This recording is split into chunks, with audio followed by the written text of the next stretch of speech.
Let's sing together. Maligayang bati sa iyong kaarawan. Happy, happy, happy birthday. Maligayang bati sa iyong kaarawan. Happy birthday to you. Happy, happy, happy birthday. Happy, happy, happy birthday. Happy, happy, happy birthday from your G12 family. Amen. Praise the Lord. Okay, siguro later na lang. Pwede rin may ibutang dali. So, shall we stretch our hands towards kang Pastora Christine, 25th birthday. Bitaw, joke lang, no? Secret! Amen.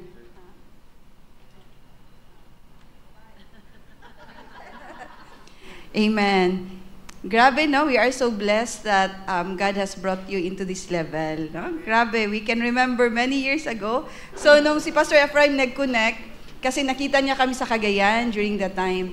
And then, gusto niyang mag-connect. So, nag-PM siya kay Pastor Nonon. Sabi niya, pwede bang mag-connect? Sabi ni Pastor Nonon, kung gusto mo, so pumunta ka dito. I think after 2 days or the next day ba yun?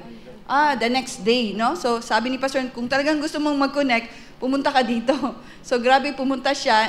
Nag-bus ka ba? No? So, during that time, wala pa silang, nag-argue pa sila kasi walang pamasahe papunta dito, no? But praise the Lord, it's been dun sila nagsimula, no? Pumunta siya dito, nag-connect, nag-explain ka Pastor Nonon, no? Na gusto niyang mag-connect. And then many times palagi silang pumupunta, dati motorcycle, and then multi-cab, no?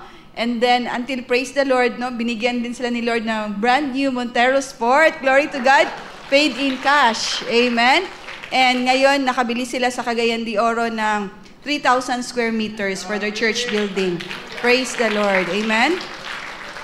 And God has been so faithful, no? From that humble beginnings, kasi when they started, grabe si Christine during that time, because they married young, kasi yun nga, namatay yung mother ni Pastor Ephraim na siya yung pastora.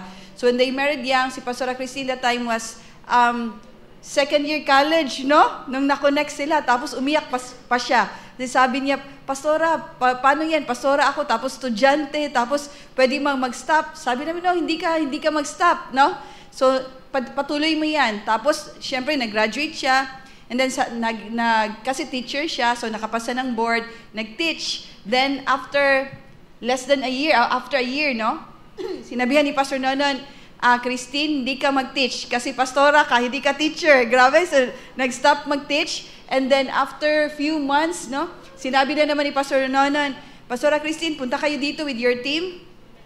Sabi niya, mag-start ka ng home office. Grabe, no? So from student, nag-graduate, and then nag-teacher, pinastop, tapos ngayon pinabalik, pinatrabaho, no? But praise God, kahit hindi nila naintindihan, they obeyed. Amen? Glory to God. Praise God, no? So, right now, yung home office niyo, personal na home office, more or less, 1 million na po. Amen? Kasi si Pastora Christine, yung skill niya is video editing, and then si Pastor Ephraim is website. Amen? So, grabe. Glory to God. Amen? Ha? Yeah, web developer. No? Yeah, totoo yan. Kasi dati si Christine lang talaga yung nag-enroll.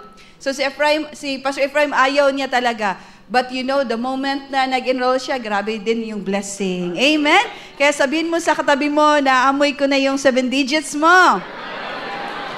Amen? Praise the Lord. Glory to God. All glory to God. Amen? So, shall we raise our hands? Let's pray for Pastora Christine.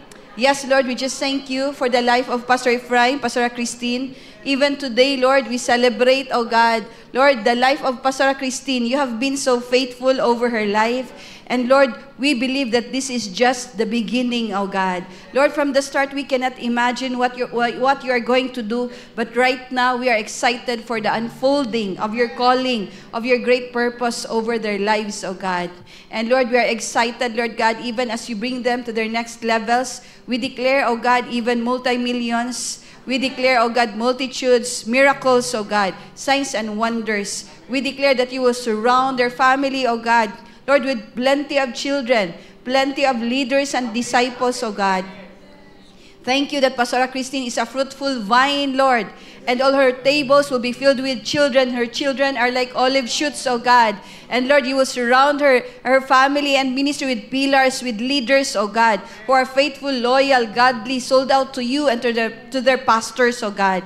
And Lord, I declare, oh God, that Lord, their ministry, oh God, and their family, Lord, will produce, oh God, Lord, a multi-millionaires covenant, multi-millionaires, oh God. Lord, who are sold out to the vision and sold out to become financial armor bearers, oh God. Thank you, Lord God, that you will bless their lives, that their lives will be an impact, Lord, not just in Cagayan de Oro, not just in the Philippines, oh God, but even outside the Philippines, oh God. Lord, we declare world-class anointing. We declare anointing in finances. We declare wisdom in building leaders, building great structures, great projects, oh God. And we declare, oh God, that Lord, you will bring them to the level that you have not experienced before, oh God. We declare that this birthday, Lord, will bring her into another level. That, Lord, before this year ends, many change of levels will happen in their lives, oh God. Lord, we thank you. Let your protection be upon them. We apply your blood over their lives. Bring them into another level of faith, that they will access, oh God, Lord, the heavenly blessings. Birthday, Lord, will bring her into another level. That, Lord, before this year ends, many change of levels will happen in their lives, oh God. Lord, we thank you. Let your protection be upon them. We apply your blood over their lives. Bring them into another level of faith, that they will access, oh God, Lord, the heavenly blessings.